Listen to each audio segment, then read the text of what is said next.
Good afternoon. Glad to see so many people who are able to be here despite the winter weather that we have outside. So we appreciate everyone for showing up because it is an exciting and great day here in the state of Arkansas. I'm proud in this moment and today to sign two of our biggest priorities for this legislative session: phone-free schools and universal free school breakfast. Two great things that are going to drastically improve the lives of students across Arkansas.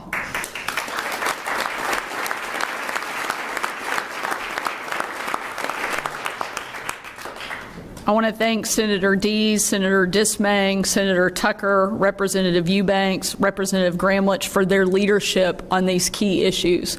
Without them and without their dedication to getting this done, we wouldn't be here today and have the opportunity to sign. And thank you to Secretary Oliva and the Department of Education officials, advocates from all over the state who have been pushing and helping us get this done. And of course, to all of our legislators who are here in the room and who have been here all week. And we thank you for fighting through the winter weather and continuing to work, not just on this legislation, but on so many key things that have taken place over the course of the last several weeks. So thank you for each one of you. As you know, hunger and mental health affect every single community, every district in the state, bright red or deep blue. These are bipartisan issues, and I'm proud that we were able to address them with bipartisan support. On childhood hunger, I want to share the story of a woman who has the rare perspective of seeing both sides of the issue. Tabitha Ellis is a school cafeteria worker in Monticello. Because of her job, Tabitha serves a lot of kids who receive free school breakfast and lunches. Free lunches that wouldn't be possible without the work of our legislature last session. But Tabitha is also a mom to 5 kids. Last summer, she was waiting in line at an Arkansas Hunger Relief Alliance bulk food giveaway. One of the staff members that was working noticed that Tabitha kept looking at her watch. So she went up and asked Tabitha, "Why do you keep checking your watch?" She told her that she had a doctor's appointment at 10:30. The staffer checked the time and it had already come and gone past 10:30. She told Tabitha, but she looked up and told her that they had cut her husband's hours and his check was short this week. If she did not get that food, she didn't know how her family was going to make it. Luckily, Tabitha was not only able to get her food that day, but also see her doctor. Unfortunately, her story isn't unique. There are hardworking, employed Arkansans across our state, without free lunches, without programs like summer EBT, would literally not be able to put food on their tables. We're here today to give them just a little bit of extra help. In my State of the State, I called on this legislature to send me a bill that uses medical marijuana money to make both summer EBT and our free lunch and breakfast programs financially sustainable for years to come. Shortly, I will sign that bill into law.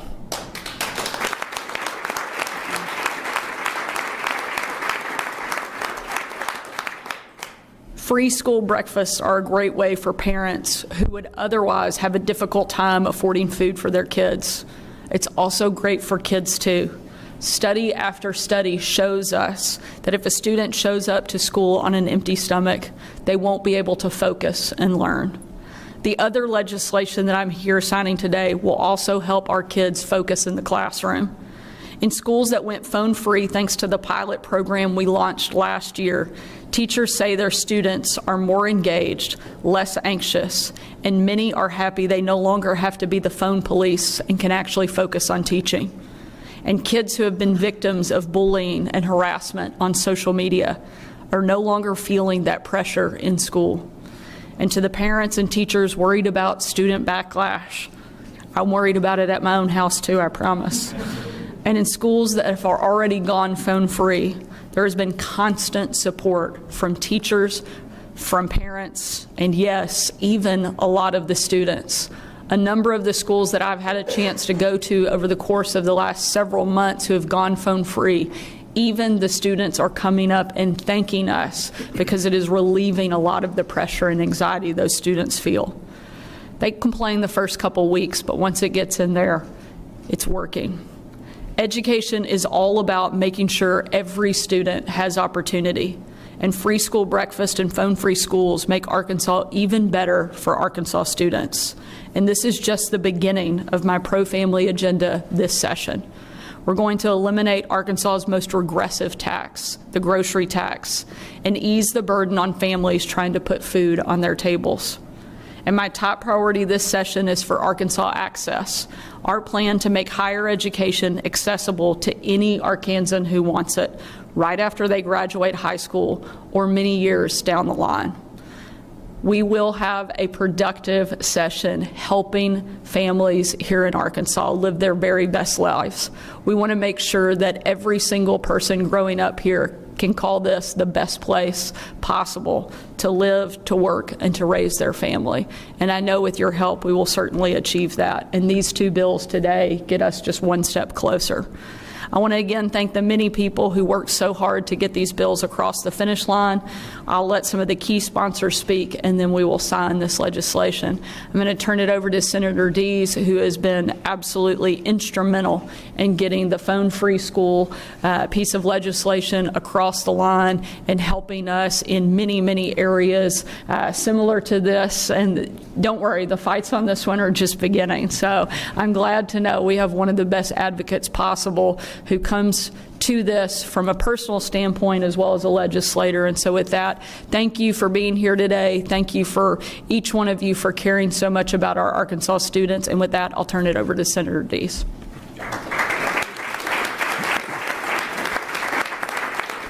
Thank you, Governor.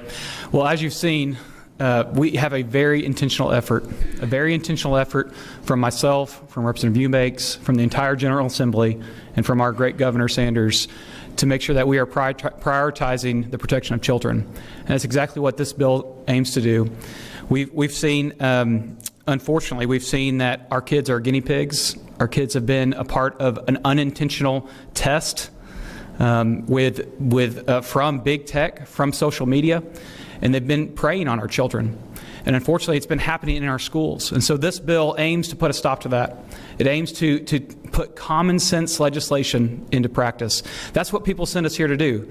We've seen problems, we see issues, the statistics have been damning, and they send us here to solve problems. And that's what this bill aims to do as well.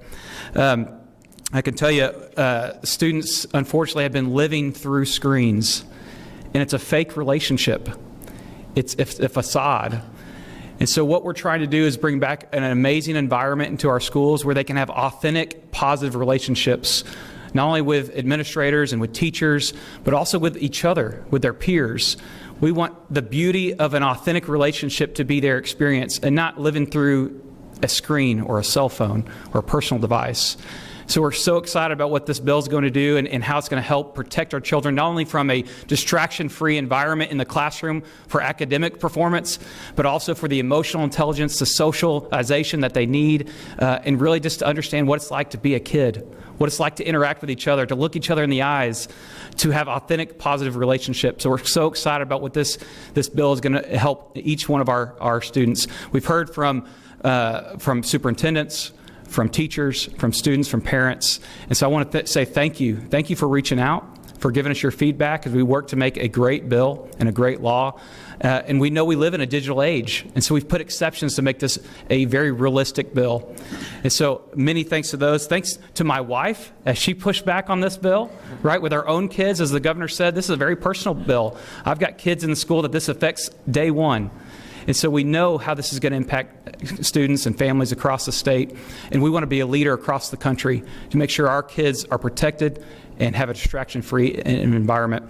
So thank you again to all the folks that have been here for us today. And I want to say thank you also to Representative Eubanks as I pass it to him. We've been able to work on multiple bills in the last few sessions that focus on these issues. And so I want to pass it to Representative Eubanks as well for a few words.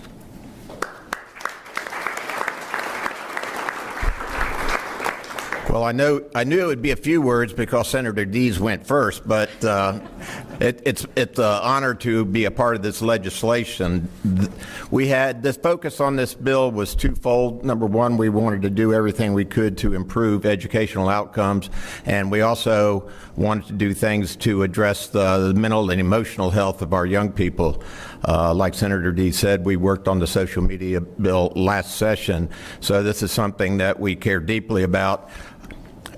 Actually, when we were in the room next door waiting to come out here, Representative Gramlich was talking about his experiences because he is a teacher, and he was saying how important this is going to be for his school, how the kids get together and they text things, they organize fights, and you know, it's just going to have a big impact on our schools and our teachers and our students. So I want to thank the governor for pushing this legislation, and I want to thank Senator Dees for his help. Thank you.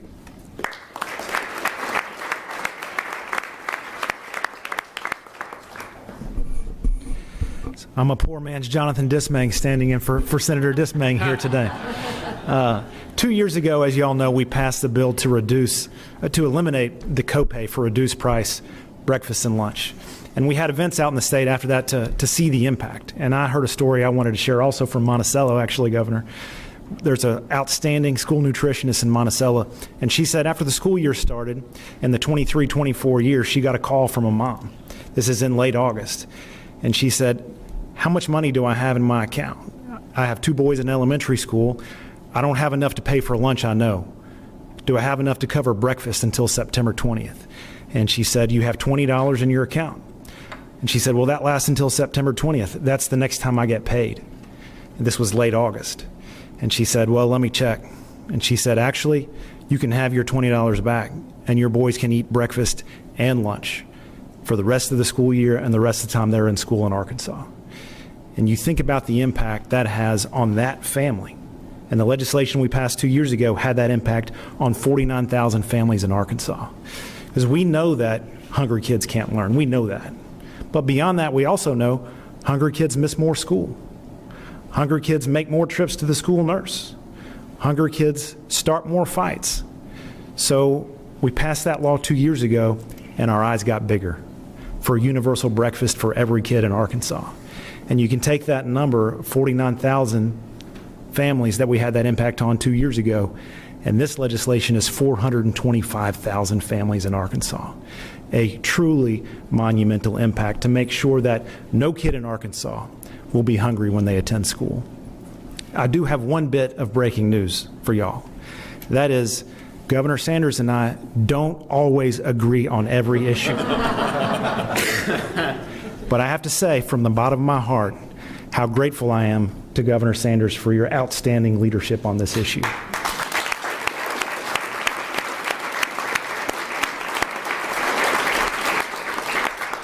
Before she was elected, she talked. She focused on reducing food insecurity in Arkansas, and she has kept that promise for the people of Arkansas. And I can tell you, with both of these bills, 2 years ago and this year with the universal breakfast, when we wrote the legislation at first, we left the funding open-ended. And Governor Sanders said, that's not good enough. We have to have concrete funding to make sure that these programs are funded. So she stepped up to make sure that happened. And she's focused on other aspects of hunger, non-congregate meals and summer EBT, at times when it wasn't always easy. So Governor Sanders has kept that promise, and thank you, Governor.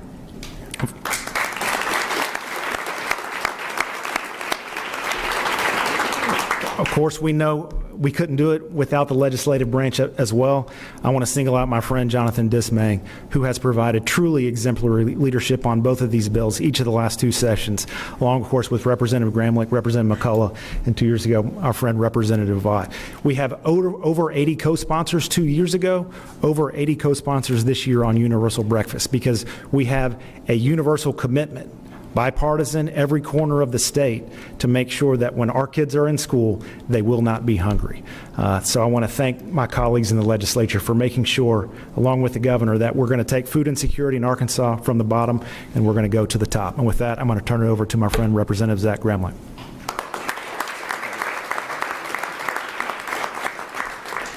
Hello, all. Like I said, my name is Zach Gramlich. I'm a representative from Fort Smith, and I hold a unique position in the fact that I'm also a middle school teacher. So the two bills today are going to directly affect me in my classroom, and so I'm going to try speaking from that perspective.